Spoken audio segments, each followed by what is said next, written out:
നമസ്കാരം, കൊട്ടാരക്കര മീഡിയയിലേക്ക് സ്വാഗതം. ലോക്സഭാ തെരഞ്ഞെടുപ്പിൽ CPM സ്ഥാനാർത്ഥി സാധ്യതാ പട്ടിക പുറത്തു വന്നപ്പോൾ എറണാകുളം മണ്ഡലത്തിൽ അപ്രതീക്ഷിതമായ ഒരു പേരാണ് ഇടം പിടിച്ചിരിക്കുന്നത്. പറവൂർ മുനിസിപ്പാലിറ്റി വിദ്യാഭ്യാസ സ്റ്റാൻഡിംഗ് കമ്മിറ്റി ചെയർപേഴ്സണായ KJ ഷൈനിന്റെ പേരാണ് സ്ഥാനാർത്ഥിയായി ഉയർന്നു കേൾക്കുന്നത്. ക്രൈസ്തവ വിഭാഗത്തിന് ഭൂരിപക്ഷമുള്ള മണ്ഡലത്തിൽ സാമുദായിക പരിഗണന കൂടി മുന്നിൽ കണ്ടാകും സ്ഥാനാർത്ഥി നിർണയം. കോട്ടപ്പുറം രൂപതയുടെ കീഴിലുള്ള പള്ളിപ്പുറം സെന്റ് മേരീസ് ഹൈസ്കൂളിലെ UP വിഭാഗം അധ്യാപികയാണ് KJ ഷൈൻ. KSTA സംസ്ഥാന കമ്മിറ്റി അംഗവും ജില്ലാ ജോയിന്റ് സെക്രട്ടറിയുമാണ്.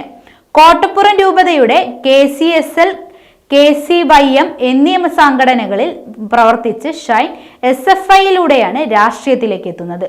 നിലവിൽ CPM Paravur east local committee അംഗമാണ്. ജില്ലയ്ക്ക് പുറത്ത് സുപരിചിതയല്ലെങ്കിലും വടക്കൻ പറവൂരിലെ രാഷ്ട്രീയ സാംസ്കാരിക രംഗത്ത് സജീവ പ്രവർത്തകയാണ് KJ ഷൈൻ. നഗരസഭാ അംഗം എന്ന നിലയിൽ കാഴ്ചവെച്ച മികവാണ് സ്ഥാനാർത്ഥി പട്ടികയിലേക്ക് ഷൈനെ പരിഗണിക്കാൻ കാരണം.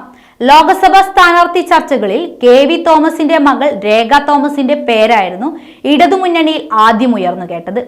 കൊച്ചി മേയർ അഡ്വക്കേറ്റ് അനിൽകുമാറിന്റേത് ഉൾപ്പെടെയുള്ള പേരുകൾ ചർച്ചയായെങ്കിലും KJ ഷൈൻ എന്ന ഒറ്റ പേരാണ് നിലവിൽ പരിഗണനയിലുള്ളത്. UDFനായി ഹൈബി ഈഡൻ തന്നെയാകും ഇക്കുറിയും മത്സരിക്കുക. ഹൈബിക്ക് പകരം പാർട്ടിയിൽ മറ്റൊരു പേരും ഇതുവരെ ചർച്ചയായിട്ടില്ല. കഴിഞ്ഞ ലോക്സഭാ തെരഞ്ഞെടുപ്പിൽ ഹൈബി ഈഡൻ